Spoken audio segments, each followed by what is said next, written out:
ભલે અમારા સંઘર્ષના દિવસો છે, પણ અમે ઝઝુમી રહ્યા છે. અમારો જે જज्बो છે એ જज्बो અમારા પર ખોટા કેસ કરવાથી ઓછો નથી થવાનો, એનાથી ડબલ તાકાતથી અમે લડવાના છે. અને જે ભાજપના નેતાઓ જે આ પ્રકારની હીન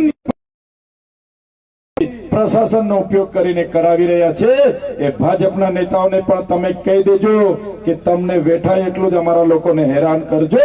અમે વ્યાજ સહિત હિસાબ કરવા વાળા લોકો છે. એટલો બધો ડર ભાજપના લોકો એક એક જગ્યાએ એક એક ઉમેદવારને, એક એક કાર્યકરને, એક એક નેતાને હેરાન કરવાનું ચાલુ કર્યું છે. પણ અમે તો અમારા માટે ચૂંટણીઓ નથી લડતા. અમારા ઉમેદવાર એ ભાજપના નેતાઓની જેમ 3 પેઢી તારી લેવા માટે ચૂંટણી નથી લડતા. ભ્રષ્ટાચાર કરીને પૈસા ભેગા કરવા માટે ચૂંટણી નથી લડતા. અમારા લોકો તો સત્તામાં આવીને સેવા કરવા માટે ચૂંટણી લડે છે. સેવા કરવા માટે અમે લડીએ છીએ.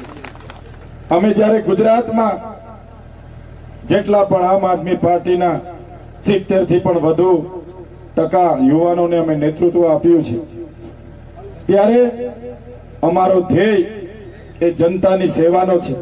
ભાજપના નેતાઓ કહે છે કે અમને એક મોકો મળે તો અમે 5 પેઢીનું કરી નાખીએ. એ કામ અમારું નથી. અમારું કામ તમારું સેવા કરવાનું છે અને અમે કરીશું. અમને જેલો વેઠવી પડશે, વેઠીશું.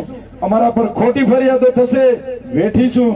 અમને ડરાવવામાં આવશે, ધમકાવવામાં આવશે, અમે વેઠીશું.